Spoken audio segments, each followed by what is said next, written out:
এবার ইন্টারনেট শাটডাউনের জবাবে নতুন নজির গড়ল তেহরান।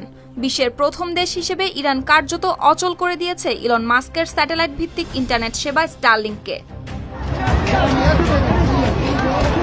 ইরানের চলমান সরকার বিরোধী বিক্ষোভের মধ্যে দেশটির ভেতরে ইন্টারনেট সংযোগ বন্ধ করে দেওয়া হলে মার্কিন ধনকুবের ইলন মাস্ক ঘোষণা দেন ইরানিদের জন্য বিনামূল্যে উন্মুক্ত করা হবে স্টারলিংক ইন্টারনেট। তার এই ঘোষণার পরপরই সামরিক জ্যামার ব্যবহার করে এই স্যাটেলাইট ইন্টারনেটকে অকার্যকর করে দেয় ইরানি কর্তৃপক্ষ। ইরান ভিত্তিক প্রযুক্তি পর্যবেক্ষণ সংস্থা ইরান ওয়্যারের প্রতিবেদনে বলা হয়, ইরানের ভেতরে হাজার হাজার স্টারলিংক ইউনিট সক্রিয় থাকার দাবি শোনা গেলেও ইন্টারনেট ব্ল্যাকআউটের প্রভাব গ্রাস করেছে স্যাটেলাইট সংযোগকেও।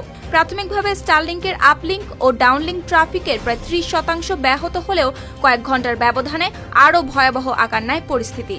প্রতিবেদনের তথ্য অনুযায়ী অল্প সময়ের মধ্যে স্টারলিংক ইন্টারনেটের 80%-এরও বেশি ট্রাফিক কার্যত অচল হয়ে পড়ে। লিলি বিউটি সোপ, যার অ্যান্টি এজিং গুণ তারুণ্য ধরে রেখে ত্বকে করে উজ্জ্বল, তারুণ্যময় উজ্জ্বল ত্বকের জন্য। রিমার্ক। ইসরায়েলের সংবাদ মাধ্যম দি টাইমস অফ ইসরায়েল জানায়, ইসরায়েলের সঙ্গে গত জুনে 12 দিনের যুদ্ধের পর থেকেই নিয়মিতভাবে জিপিএস সিগন্যাল ব্যাহত করে আসছে ইরান। এর ফলে কিছু এলাকায় সীমিত সংযোগ থাকলেও অনেক গুরুত্বপূর্ণ অঞ্চলে প্রায় সম্পূর্ণ ইন্টারনেট ব্ল্যাকআউট হয়ে আছে, যা সব মিলিয়ে তৈরি করেছে এক ধরনের প্যাচওয়ার্ক কুইল্ট পরিস্থিতি।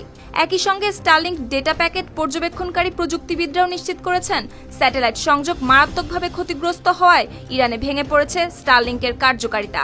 এই ইন্টারনেট কিল সুইচের অর্থনৈতিক প্রভাবও কিন্তু মারাত্মক। ইন্টারনেট বন্ধ থাকায় প্রতি ঘন্টায় ইরানের অর্থনীতিতে ক্ষতি হচ্ছে প্রায় $15,60,000।